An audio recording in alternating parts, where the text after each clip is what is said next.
ఈ వారం జరిగిన యునైటెడ్ నేషనల్ జనరల్ అసెంబ్లీలో ట్రంప్ చేసిన ప్రసంగం ఒక షోలా మారింది. నోబెల్ బహుమతులు అడగడం నుంచి తను ప్రపంచానికి రక్షకుడిని అని మాట్లాడడం వరకు మొత్తం డిప్లొమాటిక్ కమ్యూనిటీ మొత్తం షాక్ అయింది. వీడియోలోకి వెళ్ళే ముందు ఆ వైపు నుండి మీకు రోజుకో వీడియో రావాలంటే లైక్ అండ్ సబ్స్క్రైబ్ చేసుకోండి. అసలు ఏమైంది చూద్దాం. యునైటెడ్ నేషనల్ జనరల్ అసెంబ్లీలో 190 దేశాలకు పైగా నేతలు హాజరవడం జరుగుతుంది. ఇక్కడ ట్రంప్ స్టేజ్కి వచ్చి నేను 7 యుద్ధాలను ఆపేశాను, అందుకే నాకు 7 నోబెల్ బహుమతులు కావాలని డిమాండ్ చేశారు. ఆయన మాట్లాడుతూ ఇరాన్కి యుద్ధం జరగకుండా నేనే ఆపేశాను అని చెప్పడం జరిగింది. ఉత్తర కొరియా అణ్వస్త్రం సమస్యను నేనే కంట్రోల్ చేశానని చెప్పాడు.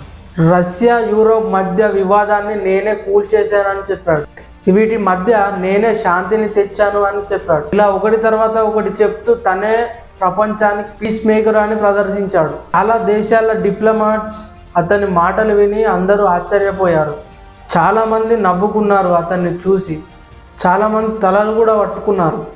ఎందుకంటే ట్రంప్ చెప్పిన 7 యుద్ధాలను తను ఆపేశాను అన్న లిస్ట్ పూర్తిగా అతని ఇమాజినేషన్ మాత్రమే. ఏదైనా ఒకటి తాత్కాలికంగా కూల్ అయింది, కానీ శాశ్వత పరిష్కారం అనేది ఎక్కడ దొరకలేదు. ట్రంప్ పదే నోబెల్ బహుమతుల గురించి మాట్లాడుతున్నాడు. ఒబామాకి సులభంగా ఇచ్చారు, నాకు 7 ఇవ్వాలని నేరుగా అన్నాడు. మాటలు చెబుతుంటే అసెంబ్లీలో ఉన్న నేతలు ఒకరికొకరు చూసుకుంటూ నవ్వుకున్నారు.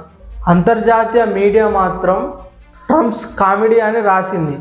ఇండియాపై వచ్చిన సైడ్ కామెంట్ ప్రసంగం డైరెక్ట్గా ఇండియాను టార్గెట్ చేయలేదు, కానీ ట్రంప్ టీం తర్వాతి రోజుల్లో మోడీస్ వార్ అనే నినాదాన్ని ముందుకు తెచ్చింది. దీనివల్ల యుఎస్ ఇండియాల మధ్య ప్రశ్నలు మొదలయ్యాయి. అదే టైంలో చైనా ఒక గోల్డెన్ ఛాన్స్గా మార్చుకొని అమెరికా ఇండియా మధ్య ఉన్న ఈ రకమైన టెన్షన్ని చైనా ఉపయోగించుకుంటుంది. చైనా ఇండియాకు 4 పాయింట్ పార్ట్నర్షిప్ ఆఫర్ చేసింది.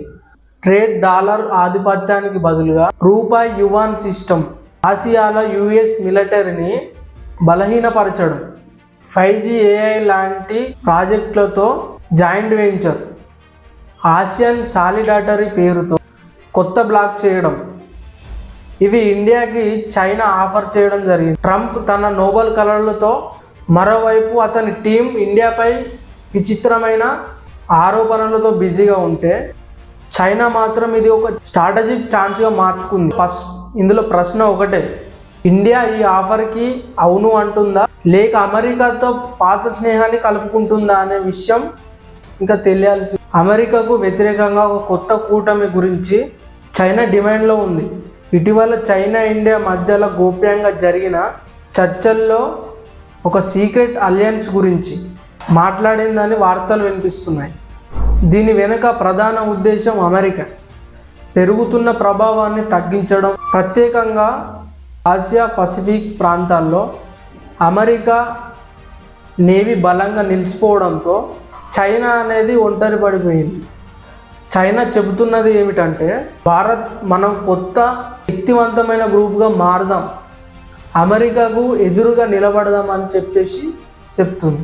అంటే భారత్ ఇప్పటికే అమెరికా, జపాన్, ఆస్ట్రేలియాతో కలిసి అందులో భాగమై ఉంది.